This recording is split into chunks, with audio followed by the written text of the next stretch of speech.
ng bayan, maasahan anumang panahon. Magandang oras po sa ating lahat. Narito na ang pinakahuling update sa magiging lagay ng ating panahon at sa mga susunod na araw. Patuloy nating minomonitor ang dating bagyong Isang at ngayon ay malayo na ito sa ating kalupaan. Huli itong namataan sa layong 1,075 kilometers kanluran ng Northern Luzon at taglay na nito ngayon ang lakas ng hangin na umaabot sa 150 kilometers per hour malapit sa gitna at pagbugsong umaabot sa 185 kilometers per hour. Kumikilos ito ngayon ng pakanluran sa bilis naman na 15 kilometers per hour. Wala na itong direktang epekto sa anumang bahagi ng ating bansa. At para sa mga kababayan natin na nasa Southern China at Vietnam ay maging alerto po sa posibleng maging epekto ng paparating na bagyong ito dahil medyo may kalakasan ang Typhoon Kajiki.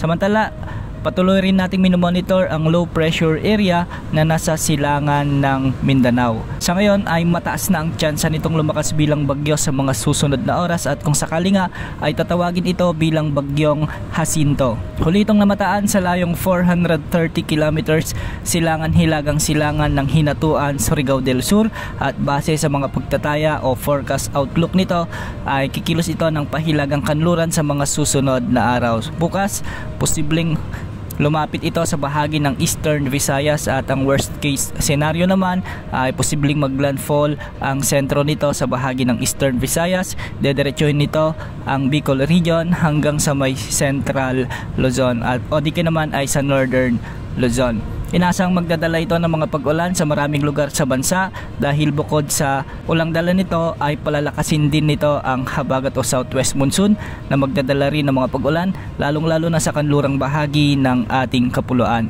Dahil nga sa LPA, asahan na ang maulap na kalangitan na may mga kalat-kalat na pagulan at pagkidlat pagkulog sa buong Visayas, Bicol region, kasama na ang Northern Mindanao, Caraga at Davao region, kasama na rin ang Quezon province. Kaya pinag-iingat natin ang ating mga kababayan sa mga nabanggit na lugar sa banta ng mga biglang pagbaha o pagguho ng lupa, lalo na kung may mga katamtaman at minsan ay malalakas na pagkulan. Magiging maulap naman ang mga kalangitan na may mga kalat-kalat na pagulan at thunderstorms. Dulot ito ng habagat o southwest monsoon sa mga probinsya na sakop ng Sorsogon, Zamboanga Peninsula, Lanao del Sur, Maguindanao at Palawan. Kaya posible rin ang banta ng mga biglang pagbaha o pagguho ng lupa, lalo na kung may mga umiiral na katamtaman at minsan ay malalakas na pag-ulan. Sa nalalabing bahagi ng Mindanao at nalalabing bahagi ng Luzon kasama na ang Metro Manila, maraming lugar ngayon ang nakakaranas ng mga pag-ulan at dulot ito ng localized thunderstorms. Mag-ingat po dahil posible ang banta ng mga biglang pagbaha o pagguho ng lupa, lalo na yung mga lugar na nakakaranas ngayon ng mga severe thunderstorms. Sa ngayon wala pa rin nakataas na gale warning sa anumang baybaying sakop ng ating bansa at ang mga pag-alon sa silangang baybaying sakop ng Luzon at Visayas ay posibleng umabot hanggang 1.8 meters. Ganitong pag-alon din ang inaasahan sa kanlurang baybaying sakop ng Northern at Central Luzon at sa nalalabing baybaying sakop ng ating bansa. Samantala may nakataas naman na weather advisory.